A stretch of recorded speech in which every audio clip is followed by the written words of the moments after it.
Bienvenida, bienvenido a Efectividad, que hablamos de efectividad, pero sin olvidar las cosas importantes de la vida. El episodio de hoy se titula Los peligros de fraccionar ciertas tareas. Una de las máximas de la productividad, y la habrás escuchado un montón de veces, es que si te enfrentas a una tarea grande, divídela en porciones más pequeñas. No es lo mismo que te digan que tales o que cortes los árboles de un bosque, no es lo mismo eso que te digan corta un pino y después otro y después otro y después otro. Entonces dividir en porciones pequeñas es eso de divide y vencerás. Ahora bien, aunque hay muchísimas ventajas en dividir o fraccionar las tareas grandes, en ocasiones puede ser un error.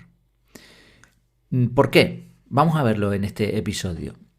En principio hay que decir que la mayoría de las tareas se pueden dividir en subtareas o tareas más pequeñas. Voy a poner un ejemplo para que se entienda desde el principio. Cuando yo grabo el podcast, hay un montón de tareas envueltas. O sea, tú puedes decir, tarea, grabar el podcast. Sí, pero lo puedes dividir también. Por ejemplo, está el tener una idea, capturar esa idea, escoger un tema entre las ideas que tienes, redactar una escaleta, la preparación del tema, ensayar, puedes ensayar incluso, grabar el episodio, editar, subirlo. Incluso algunas de estas tareas más pequeñas se pueden todavía dividir más. Grabar el episodio se podría descomponer en preparar el micro, yo pongo un par de cosas, ¿no?, en la habitación para que mejorar un poquito el sonido, abrir el programa de grabación y después finalmente ponerte a grabar. No vamos a hablar aquí de los beneficios de dividir al máximo las tareas, no es el objetivo de este episodio, sino de algunas excepciones. Ya hemos puesto un ejemplo general de cómo se puede dividir una tarea grande en muchas pequeñitas. Sin embargo, a medida que he ido probando esta técnica me he encontrado con ciertas tareas que al dividirlas presentan problemas. El problema principal que veo es que pierdes el hilo y tardas mucho tiempo en retomarlo. Seguimos con el mismo ejemplo. Imaginemos que tengo ya la escaleta, el guión hecho, y ahora esa acción la he hecho más pequeña, ¿no? En vez de grabar el podcast he hecho por partes y una de ellas era la escaleta y la dejo así. Cuando me ponga con el siguiente paso, que va a ser el de grabar o el de ensayar, voy a tener que dedicar un tiempo y una serie de recursos mentales a recordar de qué iba todo eso que tengo ya en el guión. A veces incluso me ha pasado lo siguiente. La energía y la inspiración que tenía cuando se me ocurre la idea o cuando después redacté la escaleta, ya la he perdido cuando me pongo a grabar, si he dividido las tareas. Imaginemos que un día se me ocurre una idea y digo, vale, esto está genial para el podcast.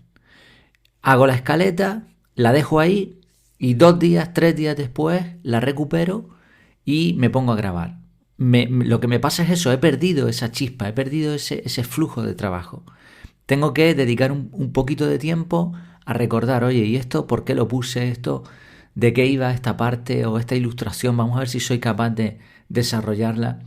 Incluso si no hago eso, si no dedico ese tiempo y me pongo a grabar directamente, yo noto que me trabo muchísimo más.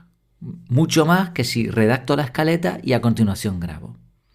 De hecho, hay veces que voy conduciendo mientras trabajo y se me ocurre una idea y sería capaz de desarrollar el tema ahí mismo y grabar el episodio y dejar un episodio más o menos con cierta calidad. Evidentemente, no al ocurrírseme la idea y ponerme a ensayar, digamos, en el momento, si lo grabara, perdería parte de calidad porque no podría complementar esa idea con información que yo recopilo cuando me pongo a preparar un episodio. Pero también ganaría en frescura, en esa chispa, en esa naturalidad que tiene cuando se te ocurre una idea y dices, wow, qué bueno, ¿no? Bueno, fíjate que los pasos están claros: capturar la idea, analizarla, crear el guión, etcétera, etcétera. La cuestión es que depende de cómo lo hagas, vas a dar más calidad o te va a costar más o menos tiempo retomar ese flujo de trabajo. Y haciendo cálculos, la cantidad de tiempo total, contando las tareas divididas, esas tareas fraccionadas, más el tiempo necesario en entender y retomar el flujo de la tarea global, puede ser incluso mayor que haber hecho la tarea seguida del tirón, aún añadiendo descansos, como vamos a ver después. Así que aquí lo que va a primar va a ser un poco más nuestras sensaciones y la cuestión de la calidad, mucho más que a lo mejor el tiempo, porque no va a haber tanta diferencia, o incluso vamos a ganar, dependiendo. Hay otras tareas, he puesto el ejemplo del podcast, pero hay otras tareas donde puedes fraccionar la tarea en tiempo, por bloques de tiempo, pero no como acción. Pongo un ejemplo. Un libro. Leer un libro no es algo que tú puedas fraccionar. Podrías decir, bueno, pues leo 2 páginas al día o leo un capítulo, pero realmente cuando leemos es mucho mejor leer de forma orgánica. Entonces, la forma de fraccionar aquí sería por bloques de tiempo. 15 minutos cada noche, 30 minutos por la mañana, cada día, de lunes a viernes, ¿no? Lo que estamos haciendo es fraccionar la tarea por bloques de tiempo y darle una periodicidad, dejar pasar un tiempo entre fracción y fracción. Si lo hacemos así, ok, todo va bien. Tú lees un libro todas las noches, no hay ningún problema. Pero imagínate que el mismo libro, en vez de leer una vez al día, lees una vez por semana. O incluso dejas varias semanas sin leer. ¿Qué te va a ocurrir? Que ya no sabes ni de qué va el libro. Y si encima lo has mezclado con otros libros, pues no pasa nada, es lectura orgánica, eso está muy bien. El problema es que vas a gastar un tiempo en volver a ese flujo, a esa idea general que traía el libro. Y si es un libro técnico, pues imagínate. Claro, si te paraste en un capítulo, lo simplificas más. Pero si no lo hiciste así y es una historia y te paraste en una página cualquiera, se va a quedar ahí esa historia inacabada y cuando la tengas que retomar vas a tardar un tiempo. Si es poco, como decimos, si es de día a día, no hay problema. Pero si espacias demasiado esa periodicidad, puedes tener problemas. ¿Cómo se podría resumir esto? ¿Dónde está el problema que surge con ciertas tareas? Pues estaba pensando en un ejemplo que pudiera servir y se me ocurrió el de la patineta. Aquí en Canarias le dicen Sky. Una patineta, no estas eléctricas, las eléctricas, eso es otro tema. Las de toda la vida, ¿no? Que eran manuales, por decirlo así. Tú tenías que sacar una pierna a un lateral y darle ahí unos empujoncitos. ¿Qué ocurría? Que si tú le dabas varios impulsos seguidos, la patineta cogía velocidad, ¿no? Siempre pensando que estamos en llano. Tú puedes estar unos segundos sin impulsarte porque llevas inercia. Pero si esperas mucho tiempo, pierdes esa inercia y la patineta se para. Y ahora vas a tener otra vez que darle unas cuantas patadas al piso. Creo que lo mismo sucede con muchas tareas.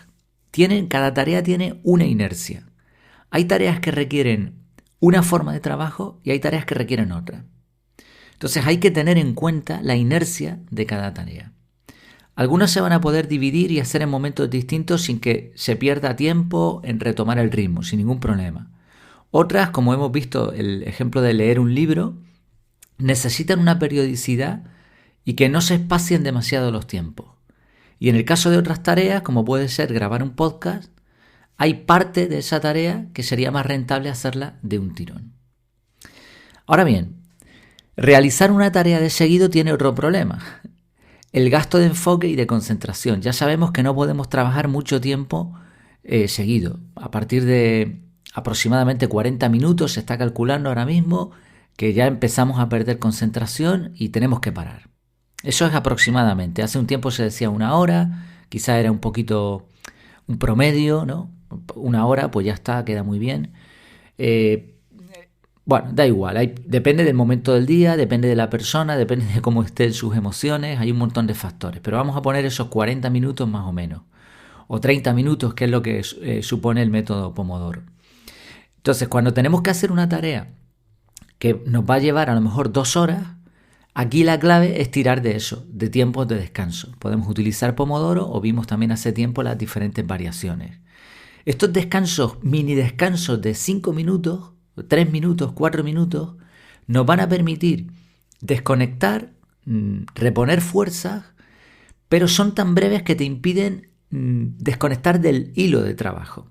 Es como la patineta, impulso, inercia, impulso, inercia. Hay momentos en los que te impulsas y hay momentos en los que puedes parar. Para las tareas que pueden fraccionarse por bloques de tiempo, como leer un libro, aquí aplica el efecto Zeigarnik. Lo que hacemos es dejar la historia a medias y nuestro cerebro quiere más. Se queda como el hombre colgado en el precipicio. Oye, ¿qué va a pasar? ¿No? Y te dicen ahí, continuará en la película. El hombre ahí colgado y tú ansioso por saber qué es lo que va a ocurrir. Bueno, pues ahí el cerebro de alguna manera se encarga de mantener esa información fresca en algún sitio cerca de la memoria de trabajo, por decirlo así, De tal manera que como quieres saber el desenlace, si tú no dejas pasar mucho tiempo, cuando vuelves a retomar la idea, está ahí. El cerebro la tiene ahí mantenida. Entonces, si lees todos los días 15 minutos, el efecto Zeigarnik va a aplicar, aunque no lo hagas por capítulos, aunque dejes la historia a medias. Resumiendo todo lo que hemos visto, aplicar la regla de dividir tareas está bien, por supuesto, pero con matices. Hay que pensar en la inercia de cada tarea. Lo que queremos es avanzar. En algunos casos, del tirón con Pomodoro. En otros casos, bloques periódicos con Zeigarnik. Esto pensando en este resumen, en cómo podemos atacar las tareas, creo que el método CAR tiene bastantes ventajas aquí.